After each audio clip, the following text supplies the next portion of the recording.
Malaking problema para nga dito sa kampo netong ating kababayan ilang linggo matapos magsimula etong panibagong bilig season. Yan ay matapos mang i-like ang video na ito, mag-subscribe sa ating channel at pakidamay na rin ang ating opisyal na Facebook page. Pero bago natin simulan, alam mo ba ngayon ay mas madali nang maglaro at manalo dito sa 1xBet? Especially na pwede ka nang mag-cash in at mag-cash out through GCash.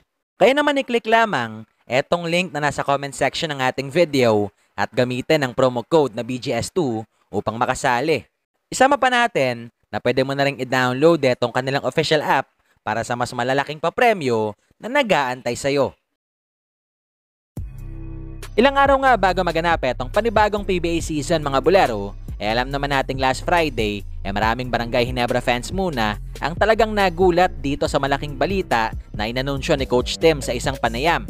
I know that the SBP, the San Miguel group, and everybody is trying their very best to give him all the support, the legal support he needs to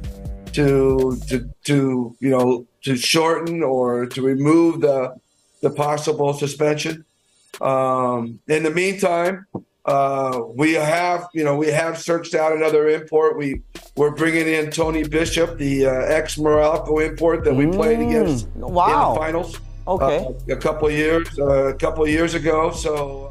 Pero maliban nga dito sa bagong import ng Barangay, siguradong inaabangan din ng marami sa atin kung maglalaro ba this PBA season etong si Ping para sa koponan ng Blackwater. Especially na few weeks ago, naging laman ang talakayan ng nasabing balita. Subalit hanggang ngayon, wala pa ring opisyal na kumpirmasyon mula sa kampo ni Pinoy Sakuragi. To be honest, I spoke to him yesterday through message lang. Nagkasakit siya. So he is on the verge of deciding, what he'll do. So hopefully we'll find out soon. And once we find out, we'll make sure we let you know. Samantala sa kabilang banda, ilang linggo matapos magsimula etong panibagong bilig season mga bulero, hanggang ngayon wala pa rin tayong Soto na nakikita para sa koponan ng Hiroshima. Sa kabilangan ng sinabi ng kanyang kampo 2 weeks ago na posibleng makabalik na raw si Kabayan matapos ang ilang linggo netong pahinga.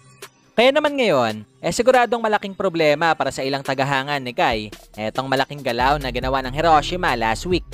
Yan, matapos silang magpapirma ng panibagong big man upang mapunan etong nabakanting pwesto ni Kabayan. Especially na sa nakalipas na 9 na laban ng Hiroshima this season, 3 beses pa lamang nilang nagawang manalo.